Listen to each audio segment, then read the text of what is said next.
So if you're breeding and you're serious about improving your stock, you really got to keep records. So I'm going to show you just what I do with my hatching records, and maybe it'll give you some ideas on where to go with it.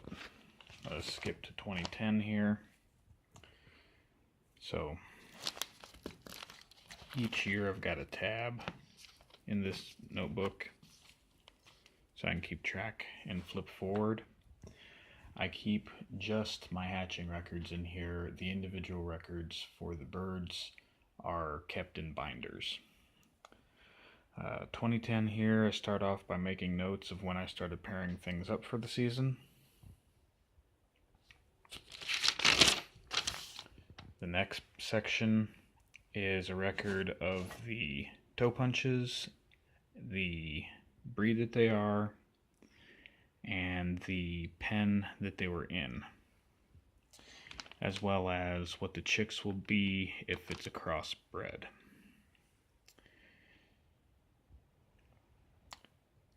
You see that's the game fowl punches there, large fowl Polish,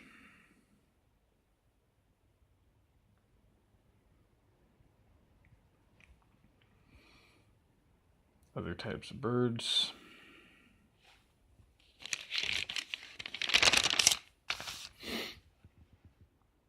Bantam Polish. Now you'll notice some of these were blank, and part of that's just I didn't fill it in when I did the paperwork, which would be a detriment to my breeding program, except for the fact that I don't have Bantam Polish anymore. So there's that. Alright, so that part takes care of the toe punches, and I'll do a video on toe punches next spring, probably when I hatch some chicks, explaining what they are, how they work, that kind of thing. If you've seen our videos about the breeding pens, you know that I number my pens, and then you just put your pen number here, toe punch, what it is, which male, which female, and I like to pair mate my stuff, so rarely will you see two hens listed in a single pen or a group mating in my notebooks. So then I go to my incubator pages. Pen number, how many were set that week, how many hatched. I candle them probably about twice, and I break it down further. So I had 3 that were infertile, 1 that was dead in shell, none of them were dehydrated or rotten. So I had 0 hatch out of 4. I put the date that they are set and the date that they're due to hatch at the top.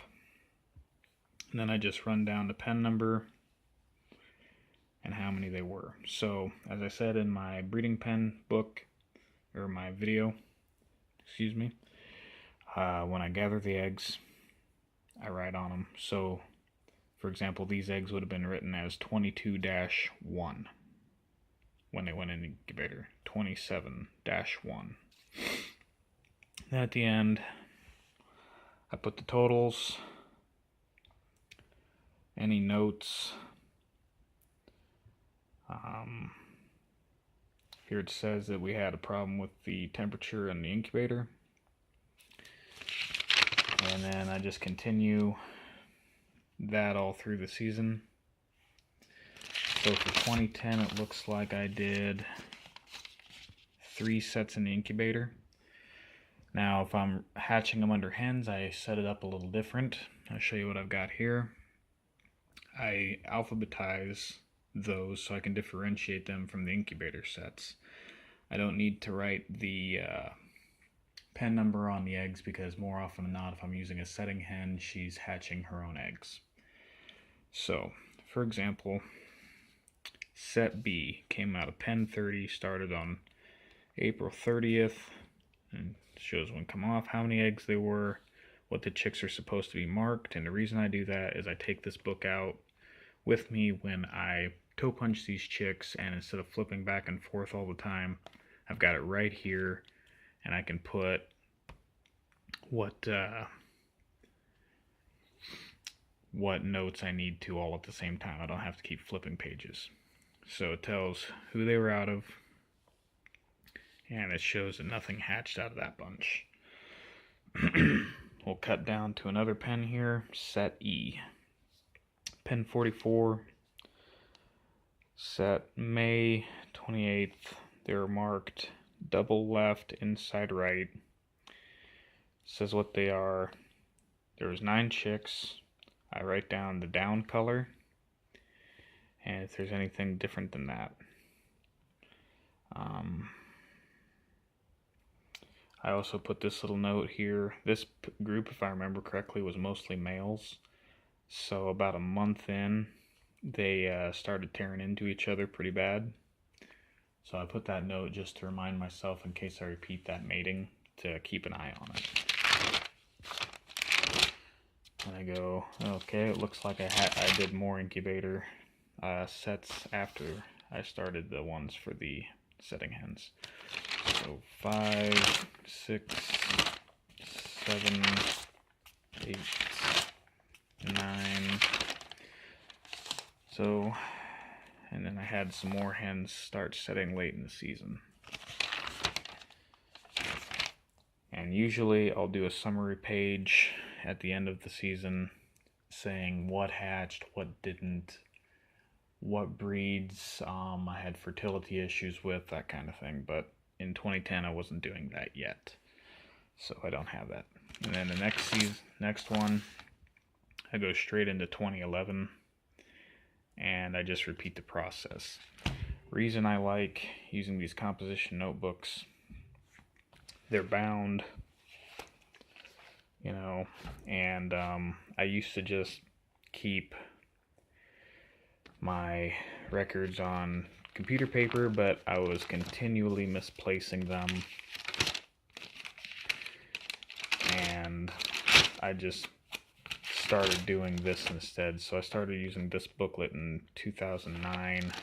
I think I started keeping records of my breeding stock around 2002 or 2003, but with moving and everything, I honestly don't know where they went. So I've got one notebook here to keep track of, just makes it easier. Now you'll notice this here is 2016. I cut down significantly on the number of breeds, you know, that I was setting. Here I've only set from 4 different pens, 3 different pens this week, only from 1 pen that week. Here I was up to 1, 2, 3, 4, 7 pens. Let's see here.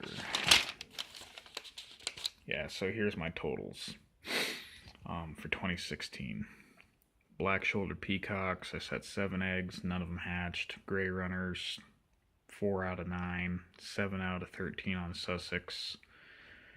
The white hackles, and then here it just got pin numbers, but these are all Polish Buckeyes. So I set 177 eggs, I had 55 hatch. Not very good. We had a lot of incubator problems that season, and you know, with it was, you know, just a lot of struggles. The incubator wasn't in a good spot to hold temperature properly like it needed to,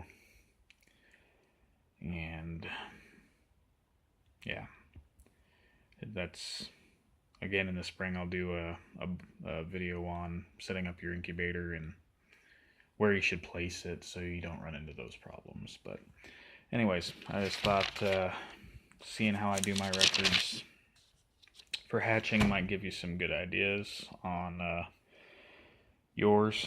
I know some show people are already hatching for next season, but personally I don't usually start till February at the earliest. Usually it's March or April. So, alright, well, enjoy your weekend, and thanks for watching.